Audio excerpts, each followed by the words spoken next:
Minggu bulan Juni tahun 1991. Semua orang terdiam menonton sebuah tayangan televisi yang akan menjadi sejarah, terutama bagi para penduduk Jepang, karena akan segera menyaksikan sebuah kisah yang membuat mata mereka terbelalak bangga terhadap mobil besutan Mazda 787B. Karena sudah bukan rahasia lagi, jika kompetisi Le Mans adalah sebuah sosok yang menghantui bagi Japan otomotif industri. Namun, kala sejarah itu terjadi, setiap channel TV Jepang menayangkan siaran yang sama. Dibarengi juga dengan setiap telinga dengan rasa bangga mendengarkan pesan dari siaran yang mengumumkan bahwa Mazda, sang pabrikan perkasa yang dinilai sebagai underdogs dengan segala kegagalannya, akhirnya berhasil membuktikan diri dengan menjelma sebagai sosok monster yang ditakuti. Dan berhasil membuktikan diri dengan sukses menaklukkan sebuah ajang kompetisi bergengsi yang dilakukan selama 24 jam tanpa henti. Ini adalah sebuah story dari sosok raja di antara para monster Mazda yang bernama 787B.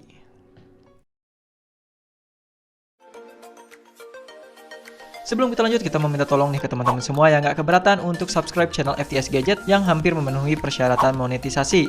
Dan kita juga mau berterima kasih untuk teman-teman yang udah berdonasi via Saweria, FTSR Semangat, Riza NR, Dava Aditya, Owl 11, Elvi, Jendra, Hehe gitu part 2, Alesa Anakku, Erwinas, Aku Sayang FTSR, dan Sehza Dewildan.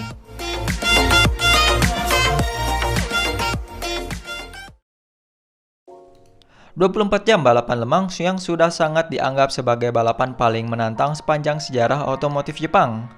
Balapan ini sudah biasa dianggap sebagai Grand Prix of Endurance dan Efisiensi, atau Grand Prix ketahanan sebuah kendaraan, baik dari segi durability ataupun efisiensi, dan juga hadir sebagai balapan yang paling lama yang pernah ada. Karena dibandingkan dengan balapan fixed distance atau jarak yang sudah ditentukan seperti pada kompetisi Formula One, endurance racing itu agak sedikit berbeda.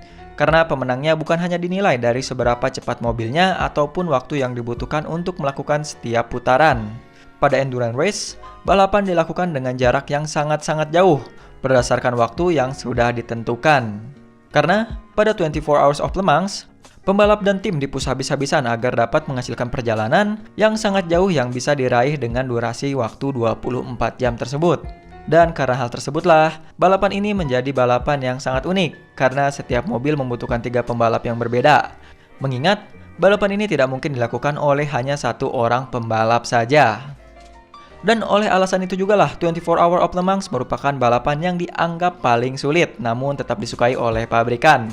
Karena pabrikan bisa menunjukkan setiap teknologi mobil produksi massal yang mereka fasilitasi sebagai sarana promosi dan unjuk gigi. Termasuk di dalamnya Mazda, yang mana pada tahun 1960-an saat pabrikan Jepang lainnya berfokus untuk mengembangkan mesin-mesin dengan sumber penggerak piston, Mazda lebih memilih untuk mengembangkan sebuah mesin yang berbeda yang ditemukan oleh orang ini. Yap, Felix Wankel. Yang dimana seperti yang bisa kita lihat dan udah pernah kita bahas juga, kalau mesin ini sangat-sangat berbeda dari mesin-mesin reguler lainnya. So, untuk teman-teman yang tertarik dengan pembahasan mengenai mesin Wankel ini, kita udah pernah bahas dengan simulasi 3D dan linknya seperti biasa kita taruh di kolom deskripsi. Dengan menggunakan konsep yang berbeda, Mazda pun berusaha mencoba untuk membuktikan kalau mereka ada di jalan yang benar. Mazda memutuskan untuk mengikuti sebuah uji coba yang sangat-sangat menantang di Eropa, yakni dengan mengikuti The 84 Hour Marathon de la Route, yang merupakan salah satu legenda dari Nürburgring, di mana mereka menggunakan Mazda Cosmos yang ditune secara khusus untuk meningkatkan nilai reliability-nya. Dan juga mereka menggunakan 2 mobil secara bersamaan yang berhasil menempati posisi keempat dan kelima. Namun sangat disayangkan, pada saat jam ke-82, salah satu mobil harus mundur karena kerusakan gardan, dan satu mobil lagi hanya berhasil membawa pulang posisi keempat. Dari sini, Mazda pun terdorong untuk mengikuti lagi kompetisi lainnya yang tentunya bergengsi menggunakan mobil bertenaga Wankel engine. Hingga pada tahun 80-an, akhirnya Mazda memutuskan untuk mengikuti kompetisi Le Mans dengan beberapa mobil prototipe mereka. Mulai dari tahun 1983 dengan Mazda 717 sampai 1898 dengan Mazda 767B, yang dimana dalam perjalanan tersebut Mazda selalu mendapatkan kegagalan. Hingga akhirnya pada tahun 1990, Mazda mulai mengenalkan 787 yang didesain oleh Nigel Stroud. Namun uniknya, daripada mencoba menyematkan teknologi-teknologi baru, Stroud malah memutuskan untuk banyak mengadaptasi teknologi yang terdapat dari 767B. Walaupun secara layout masih sama dengan mesin sebelumnya, tapi kenyataannya lumayan banyak juga perubahan yang diterapkan pada mesin jadul ini, mulai dari variable length intakes, 3 spark plug per rotor, carbon fiber apex seal, dan banyak lagi. Dan hasilnya, mesin ini dapat menghasilkan daya sebesar 900 horsepower. Namun pada prakteknya untuk mendapatkan ketahanan, daya besar ini dilimit menjadi 700 horsepower. Kemudian, modifikasi selanjutnya terletak di sistem pendinginan yang berpindah ke bagian depan, yang dimana sebelumnya pada 767B memiliki radiator yang terletak di bagian samping. Hal ini dilakukan bertujuan untuk meningkatkan aerodinamis bersamaan dengan pendinginan mesin yang baik. Dan selain itu, sebagian udara juga dialirkan menuju disc brake untuk menghasilkan performa pengereman yang lebih baik juga. Sedangkan ke bagian rangka, 787 juga dibekali dengan sasis berbahan karbon Kevlar buatan Advanced Composite Technology yang bermarkas di UK.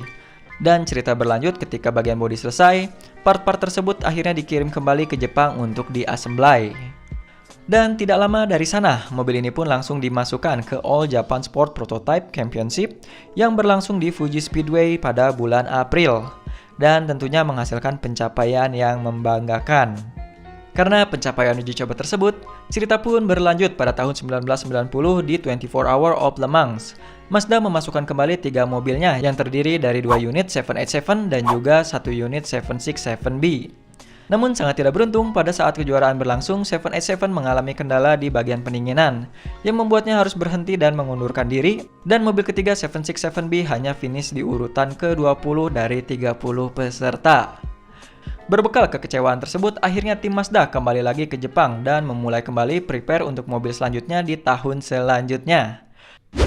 787B dengan segala perbaikan, revisi dari versi sebelumnya pun terlahir, yang dimana banyak sekali perubahan pada bagian pendinginan serta improvisasi di daerah intake yang bertujuan meningkatkan torsi yang diklaim bisa mencapai 608 Nm.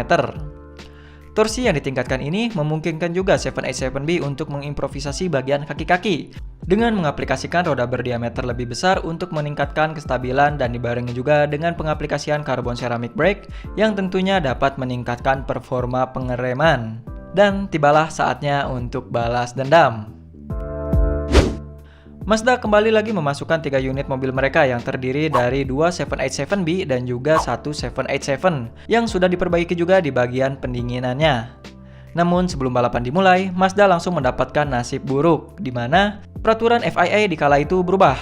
Yang sebelumnya semua jenis mesin mendapatkan prioritas yang sama, berubah format dengan mengutamakan mesin piston dengan kapasitas 3,5 liter. Sedangkan untuk mesin-mesin berjenis lainnya harus berada di posisi paling belakang saat start. Tapi beruntungnya saat babak kualifikasi, Jaguar dan Mercedes mengalami kendala dengan mesin baru mereka.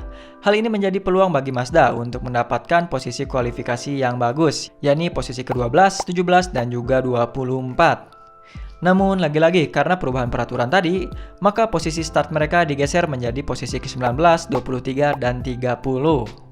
Walaupun begitu, Mazda dan tim tetap merasa balapan ini masih tetap terkendali dengan mobil 787B bernomor 55. Karena ketika mobil ini memasuki balapan, mobil dengan nomor 55 ini berhasil mendapatkan posisi ketiga di belakang mobil dari Mercedes-Benz C11 yang dikemudikan oleh Michael Schumacher, Fritz Kreutzweinner, dan juga Karl Winkler.